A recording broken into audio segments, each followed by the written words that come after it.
Bonjour à tous, avec l'aide de Dieu, le Hayom Yom du 24 Nissan, 9e jour du Homer. Tout d'abord, le Rabbi nous dit il faut étudier le Chumash du jour, le Teilim du jour, le Tanya du jour.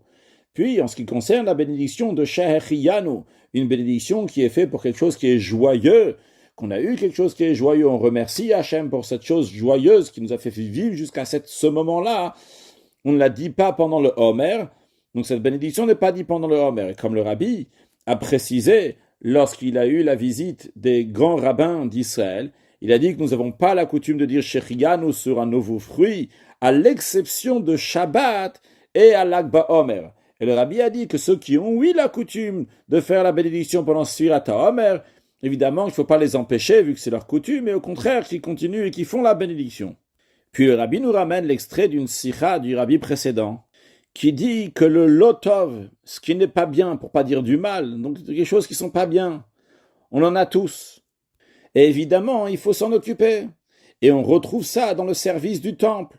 Il y avait le bouc qu'on envoyait à Azazel, c'est-à-dire dans la paracha de Acharé, dans la paracha de Acharemot, on parle de ce qui se passe dans le temple à Kippour. Entre autres, on parle donc qu'est-ce qu'on faisait avec deux boucs. Et un des boucs, on l'envoyait au Azazel. Az qui veut dire fort, El qui veut dire puissance, c'est-à-dire un rocher qui est très haut, et escarpé duquel on faisait tomber ce bouc. Et justement, on nous dit qu'envoyer ce bouc au Azazel, ça fait partie du service de Dieu qui est dans le temple. Ce bouc-là, il portait sur lui toutes les fautes du peuple juif, ce qui représente donc ce qui n'est pas bien dans le peuple juif, et qui était renvoyé. Alors, de la même manière aussi pour chacun de nous à savoir que chaque créature matérielle, elle a un élément qui est négatif, du lotov, des choses qui n'est pas bon.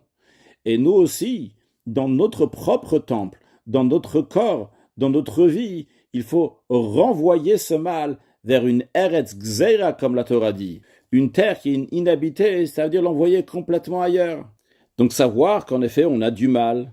Et il faut savoir s'en occuper, l'envoyer au très lointain, en rajoutant des actes de bonté et de bienfaisance pour accueillir Mashiach Now, un excellent Yom.